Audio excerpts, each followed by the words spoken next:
பாரதிபுரம் கிராம மக்கள் காலி குடங்களுடன் திருவண்ணாமலை அவலூர் பேட்டை சாலையில் சாலை மறியல்.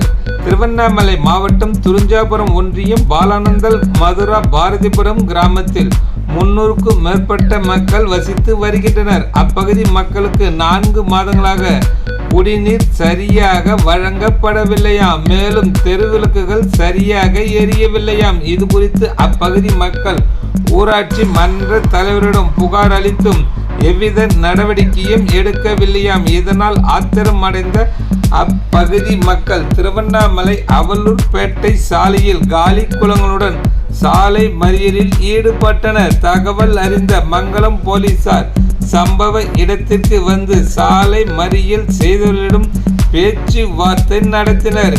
இது குறித்து உடனடியாக நடவடிக்கை எடுப்பதாக உறுதியளித்தனர். அதனைத் தொடர்ந்து சாலை மறியல் செய்தவர்கள் சாலை மறியலை கைவிட்டனர்.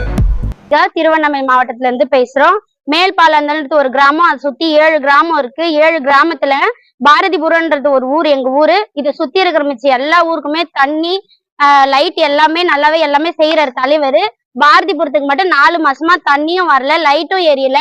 கேட்டா இத்தனை நாள் தண்ணி இல்லைன்னு சொல்லி நின்றாங்க. இன்னைக்கு இங்க சாலை மறியல் பண்ண பிறகு அவர் வந்து போன் பண்ணி மோட்டரு காணும், ஒயர் காணும் அப்படின்னு சொல்லிட்டு ரீசன் சொல்லிட்டு இருக்காரு. நாங்க எல்லாருமே 10 கிலோமீட்டருக்கு அந்தாண்ட போய் தண்ணி ஏத்தணும் வரோம். எத்தனை நாள் தண்ணி இல்லாம நாங்க தவிக்க முடியும்? ஒரு ஓட்டு போட்டு ஜெயிக்க வைக்கிறாங்கன்னா ஒரு வேலை செய்யறதுக்காக தான் ஒரு தலைவர் வந்து தேர்ந்தெடுக்கிறாங்க. அவர் என்ன இல்லைன்னா ஒண்ணுமே செய்யாம அவர் பாட்டுல வர்றதெல்லாம் எதுவுமே செய்யறது இல்ல. ரோடு இது வரைக்கும் அந்த ரோட்ல வந்து பாத்தீங்கன்னா தெரியும், ரோடாவே தெரியல, ஃபுல்லா கல்லுமா இதுவுமா தான் இருக்கு. ஒரு ரோடு போடல. தண்ணி 4 மாசம் ஆகுது. ஒருத்தவங்க எப்படி 4 மாசம் வரைக்கும் எத்தனை போய் அழிஞ்சு தண்ணி குடிச்சுன்னு வருவாங்க? ஒரு வீட்டுல ஒருத்தர் இருக்காங்களா, 2 பேர் இருக்காங்களா? ஒரு குடும்பம் இல்ல. ஒண்ணுமே செய்ய மாட்டேங்கிறார் தலைவர். இங்க வந்து போலீஸ் போன் பண்ணி கேட்டதுக்கு ஒயர் இல்ல மோட்டர் இல்லன்னு ரீசன் சொல்றாரு. இங்க வந்து எந்த ரீசனுமே சொல்லவே கிடையாது. இன்னைக்கு இதுக்கு ஒரு முடிவு கிடைக்காம இங்க வந்து நாங்க யாருமே போக மாட்டோம். எங்களுக்கு இதுக்கு ஒரு முடிவு கிடைக்கணும்.